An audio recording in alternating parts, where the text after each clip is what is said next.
movies for black girl nerds.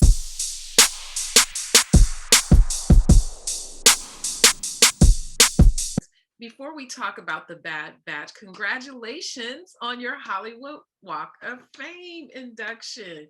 Is Thank it a you. dream fulfilled? How do they notify you about that type of accolade award?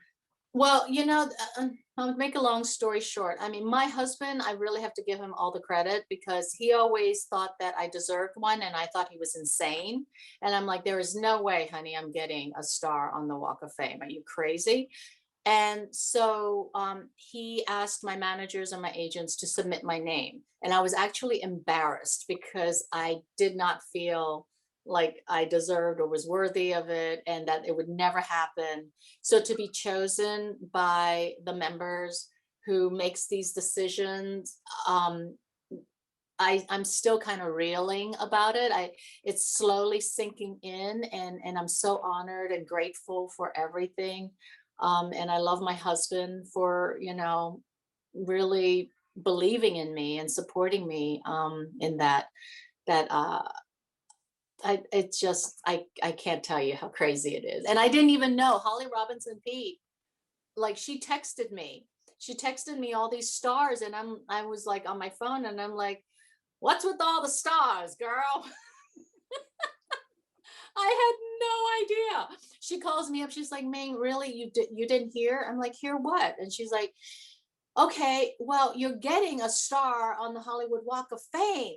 And I'm like, no.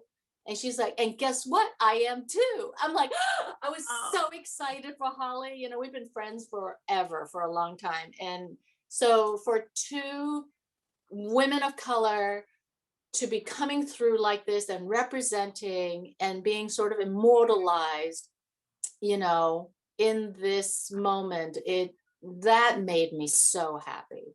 That really did. And I couldn't believe that my managers and my agent hadn't called me first.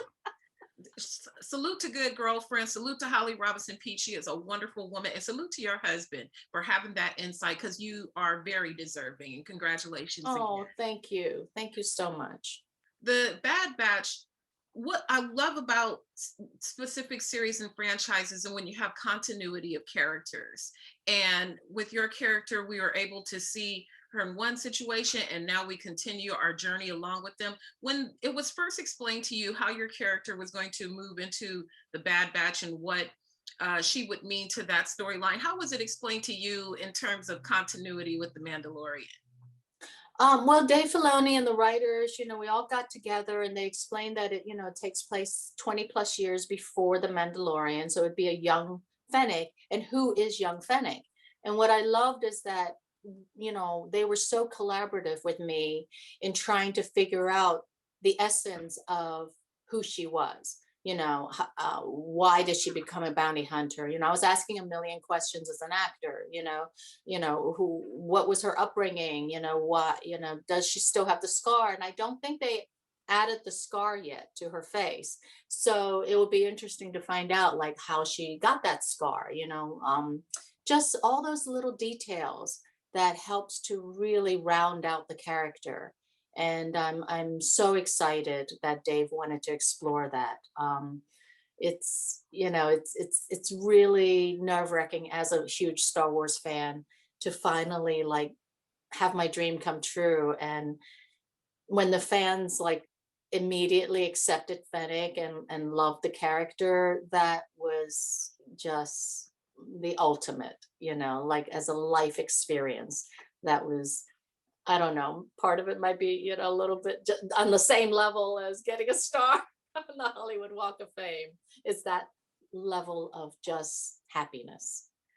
It is happening and it's beautiful and it's exciting to see women get these rich fleshing out of who the character is and explaining to them in a way that we haven't been able to see in past project and past films within the franchise.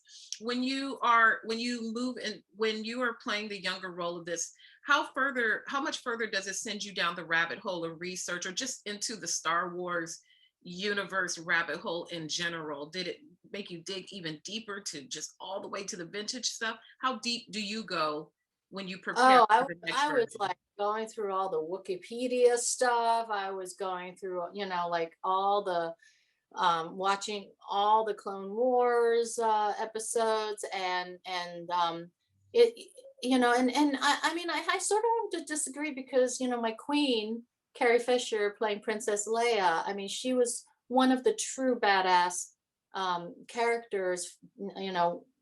Like, yeah, she had to wear a long gown as a woman and had crazy hairdos, but at the same time, she stood her ground. She was very, very strong and had a great history.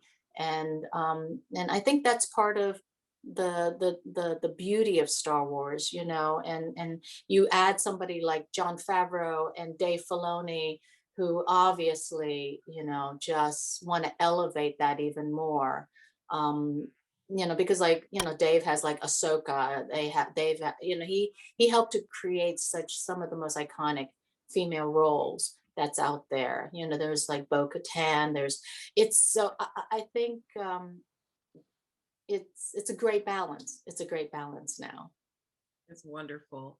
And you are wonderful and deserving and terrific series.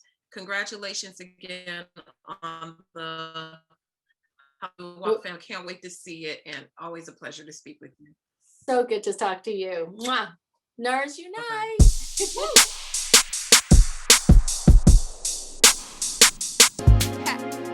Better shake your booties for black girl nerds.